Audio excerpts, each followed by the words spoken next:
Good morning my dear friends, आप लोगों का स्वागत है आपके अपने चैनल में सफलता की ओर नई कदम में। मैं आशा करती हूँ कि आप लोग स्वस्थ होंगे और मस्त होंगे, अपने कार्यों को लेकर के बहुत ही सक्रिय और तेजी से आगे बढ़ रहे होंगे। माँ भगवती के कृपा से आप लोगों के जीवन में ढेर सारी खुशियाँ हो और आप जिन चीज़ों में काम करें उस पे मन और विजय दोनों मिले आपको। आज आज आप लोग कई दिनों से लगातार पढ़ाई कर रहे हैं कि सब्जेक्ट का नाम है कटाई सिलाई सैद्धांतिक। अब कटाई सिलाई सैद्धांतिक के अकॉर्डिंग आप पढ़ रहे हैं। लेसन का नाम है विभिन्न प्रकार के टाके। विभिन्न प्रकार के टाकों में ऐसे कई सारे टाके हैं जो हमारे बच्चे या हमारे गार्जियंस या हम आप लाइफ में करते रहे हैं पर उसका नाम नहीं पता हो, और बहुत सारे लोग ऐसे भी हैं जिनको पता भी होगा, है ना। तो इस तरीके से आप लोग क्या सारजू के टाके जानते हो? सारजू का टाका देखा है कभी? अरे नहीं भाई, ऐसा नहीं है, आप लोगों ने देखा भी है और आप लोग जानते भी हो। हाँ, नाम से नहीं जानते थे बस। जैसा कि कभी आपने देखा होगा जो पैंट की गिद्दी बनती है उसके नीचे गोला गोला सिलाई होता है, उसको सारजू के टाके कहते हैं। जो कपड़े ब्लाउज होते हैं या पैंट शर्ट होता है उसको जब सिल दिए जाते हैं तो जो सीम बचे होते हैं कपड़ों के, सीम के बाद बाहर जो कपड़े बचे होते हैं तो उनको लॉकिंग करते हैं, उसको भी सारजू के टाके कहते हैं। ठीक है, तो आप लोग सारजू के टाकों के बारे में आज पढ़ेंगे। ये किसके अंतर्गत आता है? अस्थाई अस्थाई टाके के अंतर्गत आता है। चौथे पॉइंट पे सारजू के टाके, और बाकी टाके आपने पिछले वीडियो में पढ़ रखा है। तो आज आप पढ़ेंगे सारजू के टाके। और लगे हाथ आप लोगों से रिक्वेस्ट है मेरा कि आप लोग जितने लोग वीडियो को देख रहे हैं, क्लासेस अटेंड कर रहे हैं, अपने दोस्तों में, अपने लोगों में, आपके मोबाइल पे, आपके व्हाट्सएप पे जितने भी नंबर हैं सारे जगह इस जानकारी को शेयर कीजिए, चैनल को सब्सक्राइब कीजिए, लाइक कीजिए, कमेंट्स कीजिए। आपका कमेंट्स मेरे लिए बहुत ही पावरफुल एनर्जी का काम करता है। मैं उम्मीद करती हूँ कि आप हमारी एनर्जी लेवल को ज़रूर बढ़ाएंगे और आप अपने इस जानकारी को लेकर के अपने और अपनों के ज़रूर पहुंचाइए उन तक कि ये क्या हम आप जानते थे। बहुत शौक होता है, मैं शॉक्ड हो जाती हूँ। मेरे यहाँ कुछ लोग ऐसे भी आते हैं जिनसे कभी अगर पता चलता है कि क्या चल रहा है तो सिलाई ITI कोर्स का पढ़ाई हो रहा है, तो इतने में लोगों को लगता है क्या सिलाई से भी ITI कोर्स होता है। तो बहुत सारे क्षेत्र ऐसे हैं जहाँ जो चीज़ें लंबे समय से चल रही होती है, लोग उस चीज़ों से दूर हैं तो उन्हें जानकारी नहीं है। पर आज कितना सौभाग्यशाली हम लोग हैं ये नेटवर्क के ज़माने का, कि धन्य हो इस नेटवर्क का कि घर में बैठे बैठे, रजाई में बैठे बैठे लोग ऐसा कोई भी चीज़ जो जानना चाहते हैं, सीखना चाहते हैं, सारी चीज़ें इस पर अवेलेबल है। तो आप लोगों के लिए मेरे तरफ से भी ये सिलाई के विभिन्न प्रकार के टाके और सिलेबस ITI के, सिलाई से ITI के सिलेबस उपलब्ध है। आप अपने सभी लोगों को, अपने चाहने वालों को, अपने आसपास के लोगों को, अपने दोस्त को, फ्रेंड्स को इसको शेयर कीजिए और आप भी इस चीज़ पे जानकारी रखिए।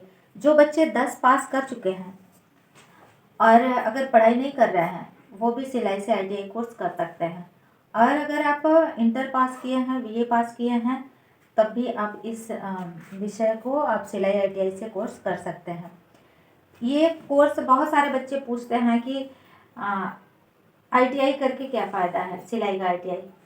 आपको मैं बता दूं, अभी 2022 में जब एग्ज़ाम हो रहा था TGT का, TGT में वैकेंसी आई थी सेविंग मतलब होता है सिलाई कोर्स। सेविंग में वही ITI कोर्स में वही बच्चे सेविंग वाले TGT में अपना फॉर्म फिलअप कर सकते हैं जो बच्चे सिलाई से ITI कोर्स का डिप्लोमा किए रहेंगे। तो इसलिए आपके लिए यह बहुत बेहतर और ज़बरदस्त प्लेटफॉर्म है, और आप अपनों के लिए यह बहुत सुनहरा मौका भी है। इसका वही क्षेत्र बहुत व्यापक है और प्रत्येक क्षेत्र में, क्योंकि जीवन में जितने भी व्यक्ति होंगे संख्या बढ़ेगी, सभी लोगों को वस्त्रों की ज़रूरत बढ़ेगी, और जब आप इस सिलेबस को तैयारी किए हैं, इसकी जानकारी रखे हैं, तो आपके हाथ कभी खाली नहीं रहेंगे। लक्ष्मी माँ आपके पास ज़रूर विराजमान रहेंगी। तो आइए आज मैं आपको बताने चल रही हूँ सारजू के टाके। सारजू के टाके में आप लोग स्टडी करेंगे साजू का टाका क्या है आपको मैं बता दूं कैसे बनता है। आप इस तरीके से बॉक्स खींचेंगी, इस बॉक्स को खींच लीजिए और इसमें बनाएंगे साजू के टाके। साजू के टाके बनाने के लिए क्या करेंगे, नीडल्स में आप धागा डाल लीजिए और ये देखिए ये क्या है, कपड़े का किनारा है, यह कपड़े का किनारा है। इस किनारे से जो तार इसके निकलेंगे कपड़े के, उसको रोकने के लिए ये सारजू के टाके लगाए जाते हैं। तो सारजू के टाके लगाए कैसे जाते हैं, इसमें ऐसे तिरछा तिरछा लगाते हैं, मतलब ये किनारा जो है, ये किनारा पूरी तरह से इस तरीके से ऐसे तिरछा तिरछे इसमें गोला गोला करके टाके लगाते हैं, ताकि सिलाई करने के बाद, ये देखिए मेरा नीडल है, ये नीडल का हिस्सा है और यहाँ से ये ऐसे तिरछे टाके के आएंगे, तो इसमें से ऐसे धागा लगा हुआ है और ये नीडल्स है जिसमें से ये सिलाई के टाके निकल रहा है। ठीक, यहाँ सिलाई की जा रही है। इस प्रकार से आप सिलाई के टाके लगा करके आप सिलाई कर सकते हैं। मतलब ये जो किनारा होता है, ये किनारा है कपड़े का, उसको गोला गोला तिरछे गोला गोला करके सिलना, जैसे इसमें तिरछा तिरछा निशान दिया, यहाँ से नीडल उठाया, यहाँ से लगाया, फिर यहाँ उठाया, यहाँ लगाया, फिर यहाँ उठाया, यहाँ लगाया, इस तरीके से पूरे कपड़े पर सिलाई कर लेंगे। जैसे अब ये हमारा यहाँ नीडल लगा है, अगर सिलते जाएंगे तो ऐसे हम आगे तक सिलाई करेंगे। ठीक है, अब ये वाला हिस्सा आपको जिस तरीके से दिख रहा है, अब आप किसी प्लेट्स के भाग को अगर देखेंगे, उसके इंटरनल पार्ट्स को, तो किस तरीके से यह आएगा, इस तरीके से आएगा यह कि देखिए इस पर, ये आपका तह हो गए कपड़े के और इसके तार ना निकलने पाए। इसमें जब हम सीम लगाते हैं तो कैसे लगाते हैं सॉरी, ये तिरछा तिरछा सीम लगाएंगे, आप इस तरीके से तिरछा तिरछा सीम लगा लेंगे। इस तिरछे सीम में ये जो है, ये क्या है, किनारी है, ये कपड़े का किनारा है, ये जो दिख रहा है आपको, ये कपड़े का किनारा है और ये इस तरीके से इस किनारे को इस प्रकार से सिलाई करके बनाया गया है।